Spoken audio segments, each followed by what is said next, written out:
Investigators are looking for the mechanical equivalent of a fingerprint. It's marked on a bullet each time a gun is fired. The lines are called striations, and they allow forensic experts in a lab to connect a weapon with bullets found in a victim. A police recruit scouring the field found the gun yesterday.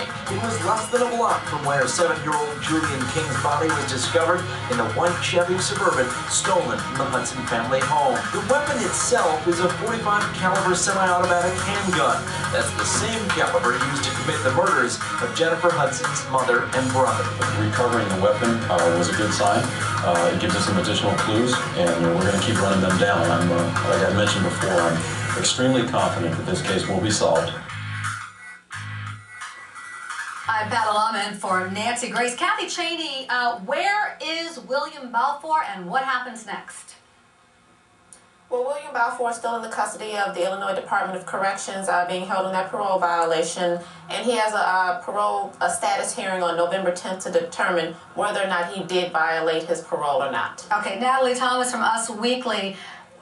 You know, there's talk that he was stopped in June with crack cocaine in his car, and you know, maybe didn't go to anger management. What's up with this guy? He definitely has a criminal past. He, you know, as we know, he spent 7 years in prison when he was only 17 years old for attempted murder, among a list of other things. So he definitely has a shady past and has violated his parole since he's been out, and is not a decent character. Well, they'll figure out, I guess, at the hearing whether he has violated his parole for any variety of reasons. And you know, Hugo Rodriguez, everyone says, "Oh, rush to judgment, rush to judgment." You don't know. There's all kinds of things going on in that neighborhood. Why are you pointing to him? But it seems to me, and I don't know, but I mean, he's had some friction with the family, and right now, who else would have a motive?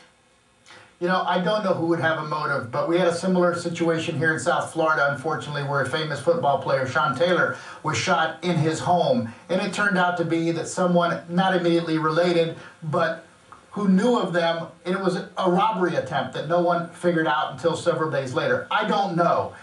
He is a person of interest. They'll probably violate him for violating his parole for whatever those charges are, but until they have some concrete evidence, they're not about to charge him with the homicides in this case. And Bremner, is being a person of interest in a case enough to get you back in the pokey?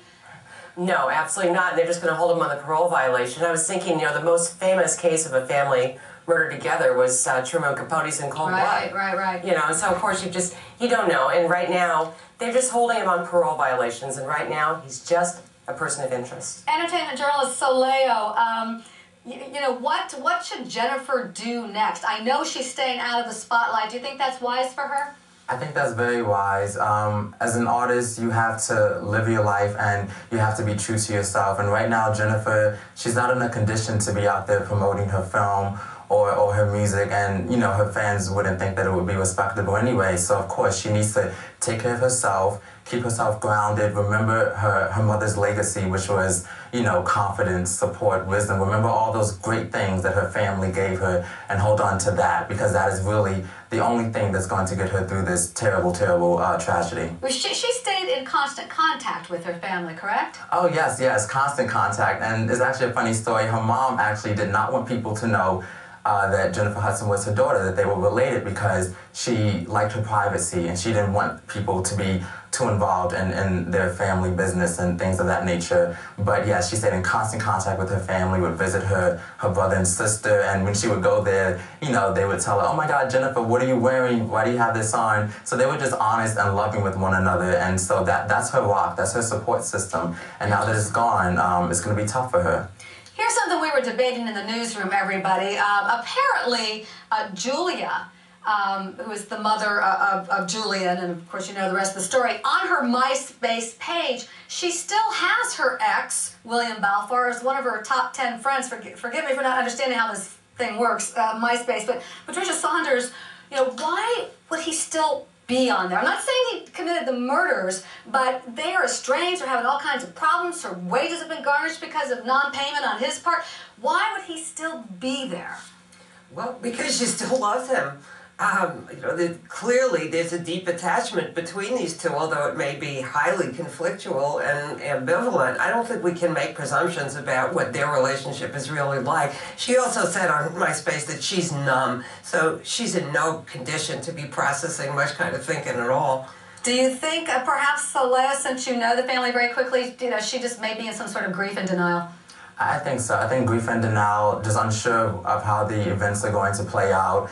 And, the message that she wrote was very respectable, and you get the sense that she is really going through a lot of pain. Thank you. Tonight.